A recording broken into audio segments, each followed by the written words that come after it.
Gente querida, se você está agora reunido num pequeno grupo participando da programação da Semana Santa, como nós estamos realizando em diversos lares do distrito da minha igreja, onde eu sou pastor, o meu distrito Campo de Fora, então eu falo para você, boa noite. Nós estamos no domingo da Semana Santa de 2023. Se você está assistindo esse vídeo em outro momento, então bom dia, boa tarde, o que for.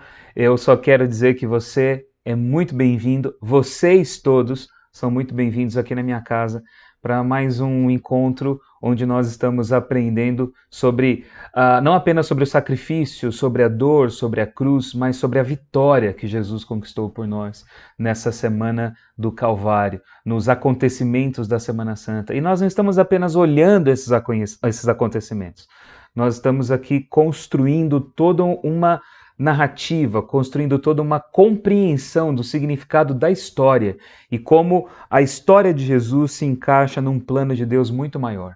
Ontem nós falamos sobre a guerra, sobre o conflito, sobre as desigualdades que nós vemos no mundo e como conciliar essas desigualdades com a ideia de um Deus de amor. Nós começamos ontem a conversa e a gente vai dar sequência a ela hoje. Mas para a gente continuar, eu quero aqui convidar você, aí como você está, se você está aí junto com seus amigos, com a sua família, ou até mesmo sozinho, quero convidar você a fechar os seus olhos e a orar junto comigo. Deus bondoso, nosso Pai querido, nós louvamos o Teu nome, porque receber um momento como esse de louvor, de estudo da palavra é uma bênção, um presente para nós. E por esse presente nós estamos imensamente agradecidos. Que esse momento seja especial. Que o Senhor esteja aqui comigo ao abrir a palavra e também com os meus queridos amigos que estarão recebendo a mensagem que foi preparada com muito carinho para essa nossa noite da Semana Santa. Esteja com cada um de nós, é o que eu te peço, em nome de Jesus. Amém. Amém. Ontem nós aprendemos aqui a música tema, então agora nós vamos cantar novamente a música tema.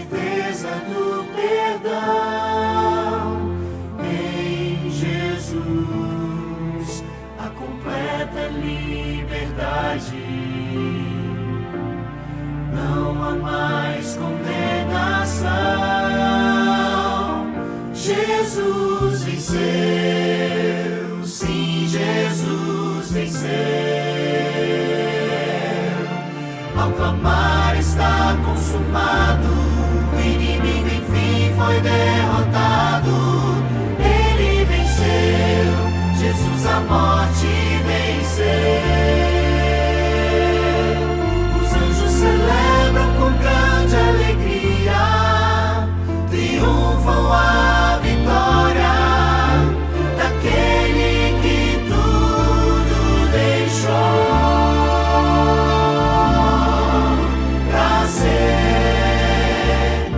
Salvador.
Jesus venceu, sim, Jesus venceu.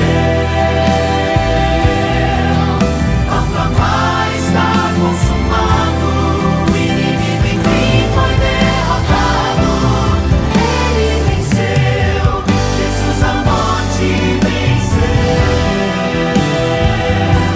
Os anjos celebram com grande alegria, triunfam a vitória daquele que tudo deixou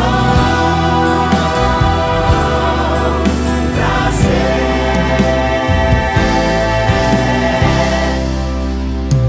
o Salvador.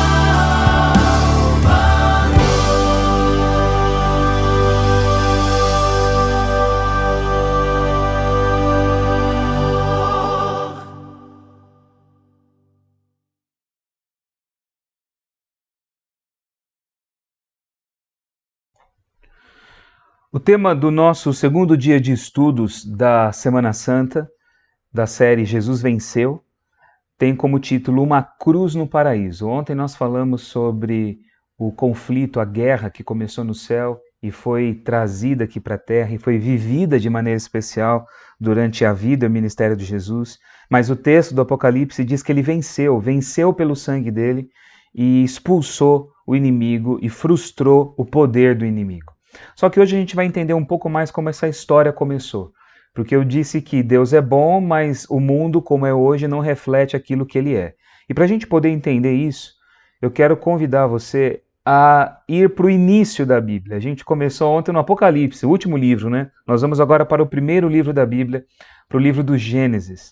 E eu leio para vocês Gênesis capítulo 3, que diz assim: Mas a serpente, mais astuta que todos os animais selvagens que o Senhor Deus tinha feito, disse à mulher: É verdade que Deus disse, não comam do fruto de nenhuma árvore do jardim? A mulher respondeu à serpente: Do fruto das árvores do jardim podemos comer, mas do fruto da árvore que está no meio do jardim, Deus disse, vocês não devem comer dele, nem tocar nele, para que não venham a morrer. Então a serpente disse à mulher: É certo que não morrerão, porque Deus sabe que no dia em que dele comerem, os olhos de vocês se abrirão e, como Deus, vocês serão conhecedores do bem e do mal. Vendo a mulher que a árvore era boa para se comer, agradável aos olhos, e árvore desejável para dar entendimento, tomou do seu fruto e comeu, e deu também ao marido, e ele comeu. Então os olhos de ambos se abriram, e, percebendo que estavam nus, costuraram folhas de figueira e fizeram cintas para si.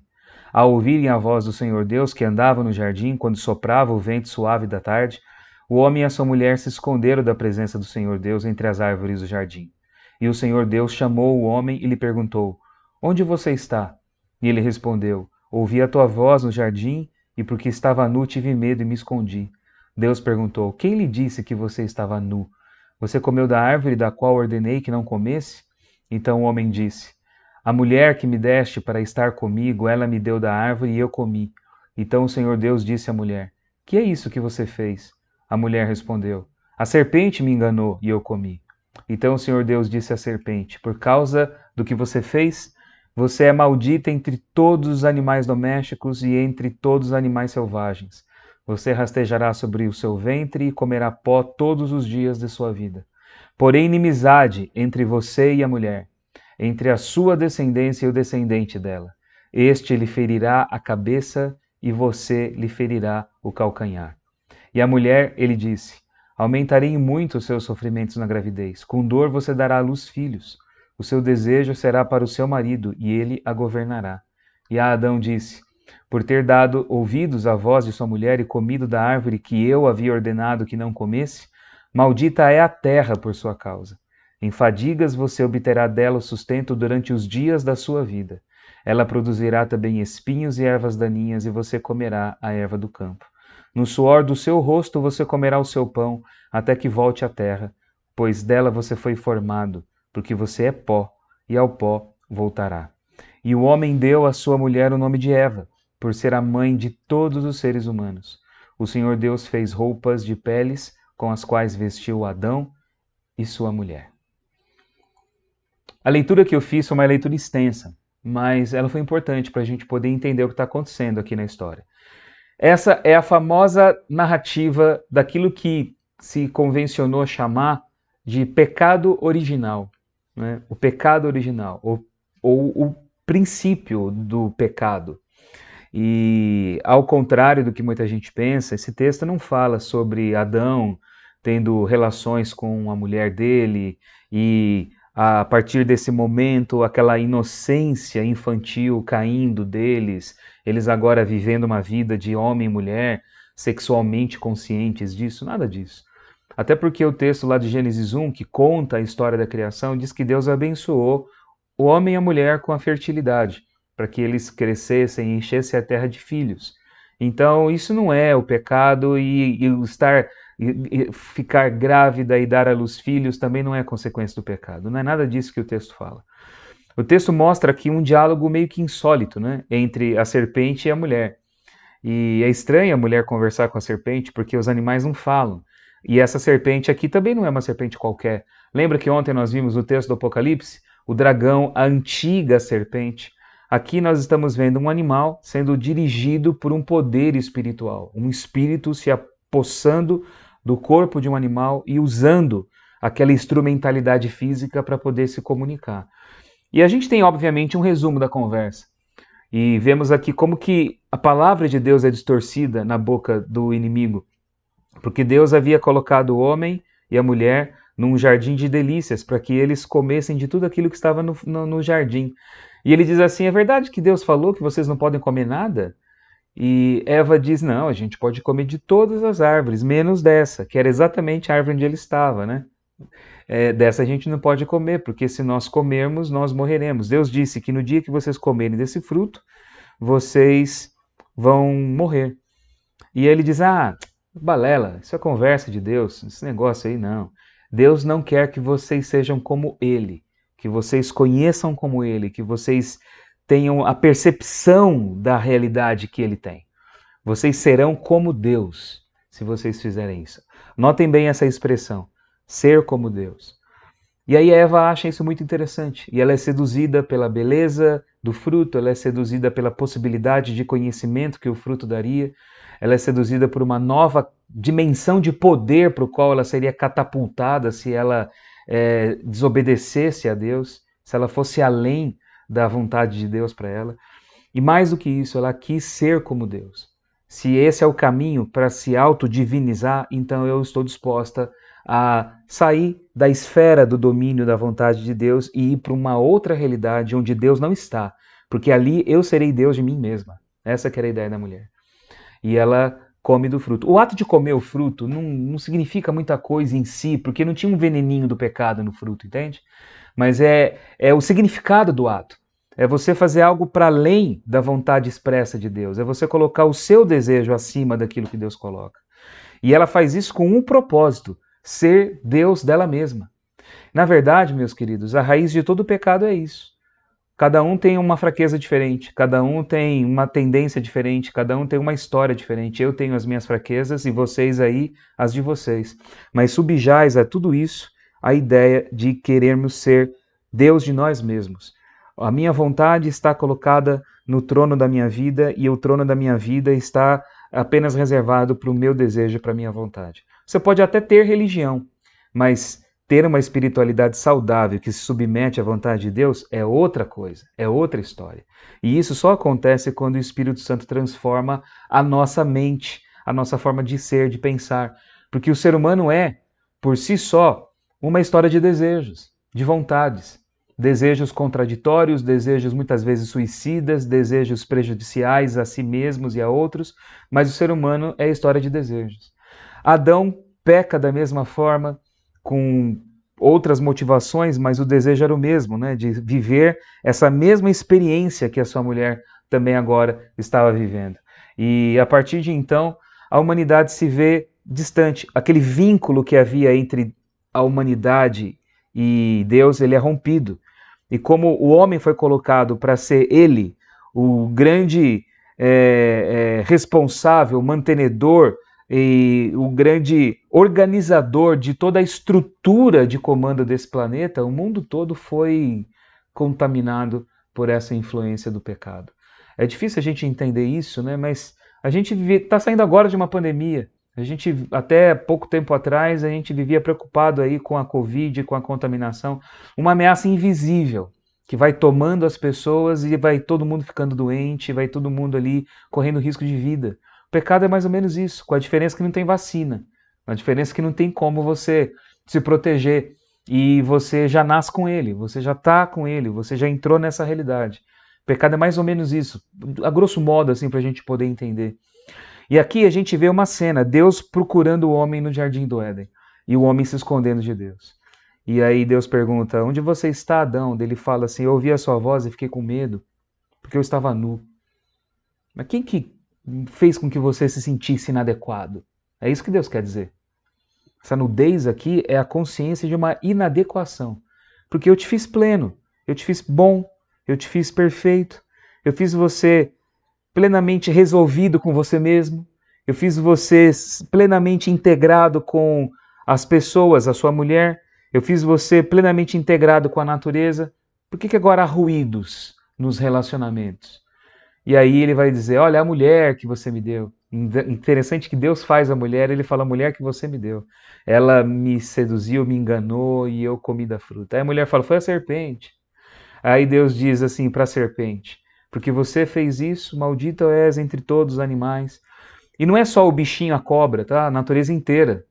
Ela passou a carregar a marca da desigualdade do pecado. Mas aqui há uma conversa um tanto quanto que simbólica também. Porque Deus fala para a serpente que, na verdade, aqui não é só a serpente. Deus está falando para o inimigo. E ele diz assim, eu vou colocar inimizade entre você e a mulher. Entre o descendente, a sua descendência e o descendente dela. Este te ferirá a cabeça e você vai ferir o calcanhar dele. E há aqui uma espécie de um código, de uma charada. A história inteira do capítulo 3 tem nessas palavras aqui a sua centralidade. Porque ele diz assim para a serpente, eu vou colocar inimizade entre você e a humanidade. Satanás pensou que ao trazer a guerra dele para cá, para esse planeta, ele ia tornar a humanidade escrava dos seus desejos. Deus fala, não, o homem não vai de boa vontade servir ao seu querer. A não ser aqueles que se dizem declaradamente satanistas, a maioria da humanidade não gosta muito da figura do diabo, ou pelo menos tem na figura do diabo a representação de tudo aquilo que é ruim. Porque há um desacordo, né? Há uma ruptura, não há uma conformidade entre aquilo que a gente deseja e aquilo que Satanás representa. Isso porque Deus colocou, ainda na nossa natureza pecadora, um dedinho de misericórdia. Vocês não estarão sujeitos à vontade dele. Só que ele vai mais ainda.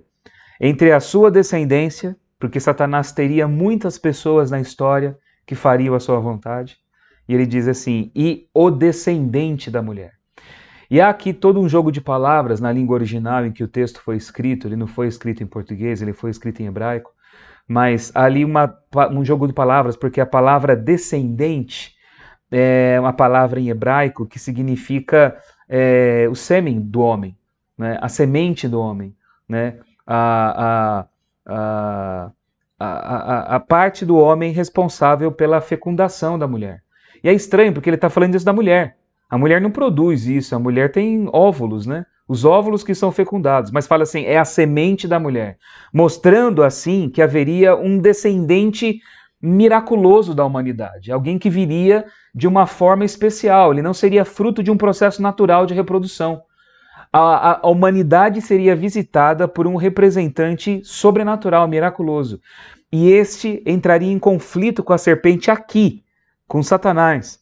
E diz que a serpente morderia o calcanhar dele. Quando uma serpente venenosa morde você, o que acontece com você? Você fica envenenado e você morre, não é? Só que diz que ele pisaria a cabeça da serpente nesse ato. Ou seja, a serpente morderia o calcanhar dele e ele pisaria a cabeça da serpente. Ao pisar a cabeça da serpente, da cobra, o que acontece com ela? Ela morre. Em outras palavras, ele mataria o mal com a sua própria morte. Essa é a esperança que Adão e Eva recebem lá no Jardim do Éden. Por isso que o tema nosso dessa noite é uma cruz no paraíso. Porque a história da cruz, o significado da encarnação, o propósito da encarnação E a própria previsão da morte do Messias já estão incluídas aqui nessas frases de Gênesis 3, versículo 15. E aí diz o texto que Deus vai dizer quais são as consequências, porque agora há todo um desequilíbrio. O homem não está mais em paz consigo mesmo, ele não está mais em paz com Deus, ele não está mais em paz com o próximo, porque aquela perfeição foi rompida, o homem está entregue a ele mesmo, e ele é um poço de desejos egoístas. E se eu sou um poço de desejos egoístas, muitos desejos meus são suicidas. Muitos desejos meus são contrários ao bem do próximo, porque eu sou egoísta. E se ele é contrário ao próximo, eu não tenho relações plenas com o próximo. Eu não me conheço. E se eu sou um poço de desejos egoístas, eu vou usar a natureza e tudo à minha volta para as minhas vontades egoístas, destrutivas, autodestrutivas e malignas. Por isso o mundo todo é um desequilíbrio. Por isso que eu disse para vocês ontem que é impossível olhar para esse mundo e ver a marca de Deus, porque não existe a marca de Deus nesse mundo. Deus invadiu a história em Jesus. E aqui há a previsão. Há toda uma lista de males que aconteceriam por causa do pecado, mas há uma previsão de esperança. E diz o texto que depois de ouvir tudo isso, Adão virou para a mulher, e olha que ele tinha culpado a mulher no começo, né? E ele diz assim, seu nome vai ser Rava, que em hebraico é vida, que para a gente virou Eva. Porque, diz o texto, né, você vai ser a mãe dos seres humanos, mas não porque ela vai ser a mãe apenas dos seres humanos, mas porque, por intermédio dela, essa esperança dos seres humanos se tornaria realidade. Por intermédio do ato dela engravidar e dar à luz filhos, a humanidade seria visitada por esse Salvador em algum momento da história. Por isso há esperança. Por isso ela não era só a encarnação do pecado. Ele agora não está mais responsabilizando a mulher pelo pecado, porque ele também pecou. A culpa não é da mulher, a culpa é de todos nós. Ele diz que ela é vida, porque por intermédio de algum descendente dela, miraculosamente gerado aqui, a salvação seria a realidade para todos os seres humanos. E aí diz o texto, de uma maneira muito sutil, não é? E eu li para vocês aqui o finalzinho, que Deus fez roupas de peles com os quais ele vestiu Adão e sua mulher. De onde que ele arrumou essas peles? Não foi nenhuma loja, né? Não foi nenhuma boutique, não foi nenhuma das Lu da vida, nenhuma loja de shopping. Um animal, um cordeiro, provavelmente, foi morto para que as suas peles fossem utilizadas como roupas para Adão e Eva. Eles foram cobertos pela vida de um ser inocente que morreu. Muitas pessoas, quando leem um texto, dizem assim, mas Adão e Eva não morreram naquele dia. E a Bíblia fala, no dia que vocês comerem do fruto, vocês morrerão. E aí muita gente diz assim, eles morreram, a morte espiritual. A morte espiritual aconteceu. E de fato, a morte espiritual aconteceu mesmo, como eu disse para vocês aqui. Mas eles não morreram porque alguém morreu no lugar. Houve morte no Éden naquele dia assim. E a morte foi desse animal que derramou o seu sangue, teve o seu sangue derramado e as suas peles foram utilizadas para cobrir da inadequação os seres humanos. Assim como nós somos cobertos da inadequação do nosso pecado por tudo aquilo que Jesus representa. Porque aquele primeiro sangue derramado lá no Éden, há milhares de anos atrás, era uma profecia e era uma certeza, era uma promessa de que um dia o sangue do Senhor seria derramado. Com a morte dele, ele mataria o mal. Com a morte dele, ele venceria Satanás e daria essa vitória para cada um de nós. Essa é a mensagem, essa é a certeza. E para falar dessa vitória na vida, nós vamos ver agora um outro testemunho, o testemunho do José Munhoz. E depois do testemunho dele, eu vou voltar aqui com a decisão dessa noite e com a oração por cada um de nós.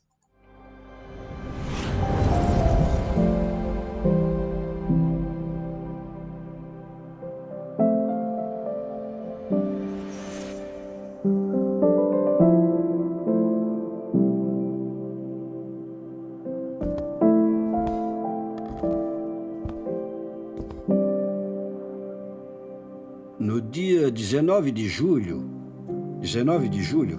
nesse dia não era para eu trabalhar, mas eu fui trabalhar, a pedido do meu chefe, sabe? E às 5:30 da manhã, saí para trabalhar. E chegando às 6, fiz meu primeiro turno. Eu trabalhava no laboratório químico. Na primeira pausa que eu fiz, mais tarde, preparei meu café da manhã. No momento que eu agradeci ao Senhor, porque eu agradecia pelo alimento, começou a tocar o alarme de incêndio. E imediatamente alguma coisa me disse: é na sua casa. Eu larguei o que estava fazendo e fui olhar pela janela do laboratório que ficava no 3º andar. De longe eu via minha casa consumida pelo fogo. Minha casa já estava pegando fogo. Quando vi minha casa daquele jeito, pensei na minha esposa, nos meus filhos, em tudo aquilo que eu tinha conquistado e, bom, saí correndo. Falei para o meu chefe: minha casa está pegando fogo. Ele falou: vai, pode ir. E eu fui correndo. Quando cheguei em casa, vi que estavam tirando minha esposa com o rosto e os braços queimados. Ela estava numa maca. Estava inconsciente. Olhei para minha casa totalmente consumida pelas chamas e olhei à minha volta e perguntei pelos meus filhos. O meu vizinho, que era, digamos, muito amigo, me disse: José, porque eu perguntei pelos meus filhos. José Ricardo está com o seu pai. Sim, mas não é meu único filho. Onde estão os outros? Foi quando ele pegou o meu braço e falou: você precisa ser forte. Quando ele disse isso, eu olhei para a minha casa, que estava cercada pela polícia. Corri na direção dela, empurrei um policial e fui ver. Meus 3 filhos estavam queimados, estavam mortos.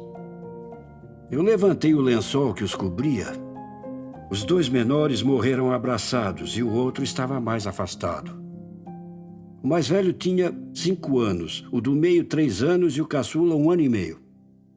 Essas eram as idades deles. Eu, naquele momento, não sabia se era melhor enlouquecer ou morrer, porque eu me apoiei na casa do vizinho para não desmaiar, para não perder as forças. Comecei a chorar e a pedir: Senhor, dê-me forças. Fui para a casa do meu pai, que morava a 1 quarteirão e meio, mais ou menos, da minha casa. E me fechei no quarto da minha irmã para orar. E chorando eu disse: Senhor, por favor, eu sei que o Senhor existe. Por favor, dê-me forças. Perdi a noção do tempo. Não sei quanto tempo eu fiquei de joelhos implorando ao Senhor. De repente eu senti uma mão. Ela se pôs no meu ombro direito. E eu, achando que era uma das minhas irmãs que tinha vindo me incomodar, abri os olhos para pedir à minha irmã que, por favor, me deixasse em paz. Mas abri os olhos e não vi ninguém. Mas a mão continuava ali. Continuava ali. Eu senti uma paz, uma tranquilidade. Senti algo que realmente ainda não consigo explicar com palavras. Não tenho palavras para explicar o que eu senti naquele momento. Uma força, uma fortaleza. Eu me senti amparado por Ele. Eu senti a presença de Deus. Eu o senti ali. Ele se fez... A presença de Deus era tangível ali. Esse momento realmente foi maravilhoso. É algo que ninguém pode explicar, é impossível. Senti a alegria de estar amparado por Ele. Dali em diante eu não chorei mais.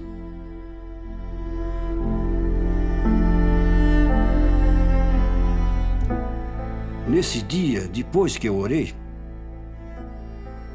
eu me levantei, peguei a Bíblia e eu tinha pedido: Senhor, dê-me forças, por favor, Senhor. E foi uma coisa assim. Eu li Isaías 41:10, que foi o versículo que mais me marcou, porque ali eu encontrei a resposta de Deus. Eu o ajudo. Também diz: não tema, sabe? E o que mais me impactou foi: eu o seguro com a mão direita da minha justiça. eu me senti amparado pela mão que tudo criou. E foi justamente nesse momento que eu tive a prova de que Deus jamais nos abandona.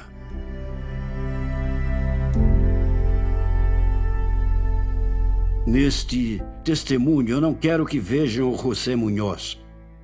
Quero que creiam e vejam esse Jesus maravilhoso.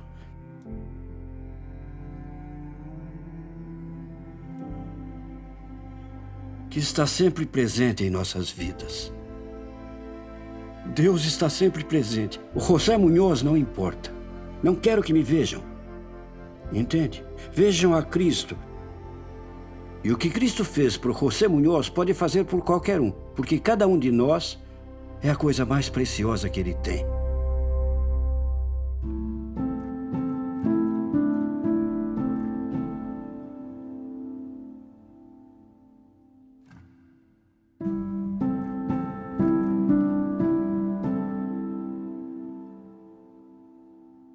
Como seria minha história sem Jesus?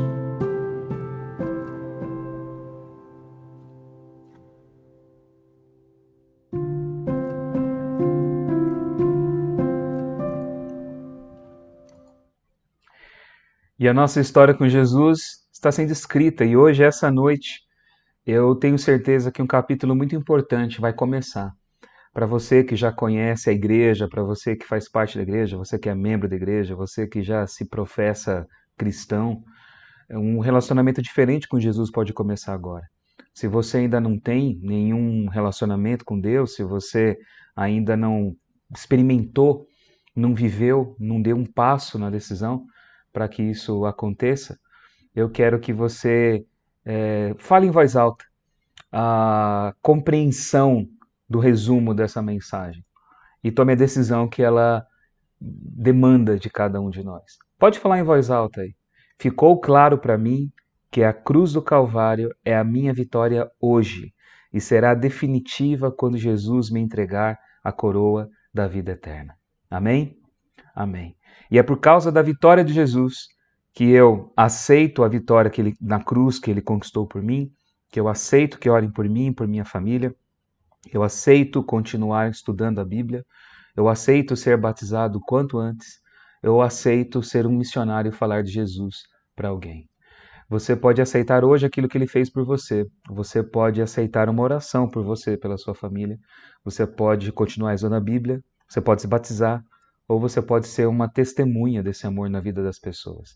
Mas é importante que essa sua decisão seja verbalizada e seja compartilhada com as pessoas aí perto de você. E para que você dê esse passo importante na sua vida, eu quero convidar você a orar junto comigo. Senhor Jesus, eu entrego nas suas mãos a decisão que foi tomada hoje. Porque o Senhor é a nossa promessa, o Senhor é a nossa salvação, o Senhor é a nossa certeza de vida, o Senhor é aquele que matou a morte com o seu sacrifício. E o Senhor nos cobre de toda a nossa inadequação com a sua justiça pura e perfeita. Que essa certeza de perdão, de restauração esteja na vida de todos nós. É o que eu te peço em teu nome, Senhor. Amém. Amém. Gente querida, eu vou ficando por aqui e amanhã eu convido você para continuar o tema da nossa Semana Santa. E o tema de amanhã, de acordo com o nosso guia de estudos aqui, é Onde está o Cordeiro? Você não pode perder, tá bom? Espero você até lá, Deus abençoe e até mais.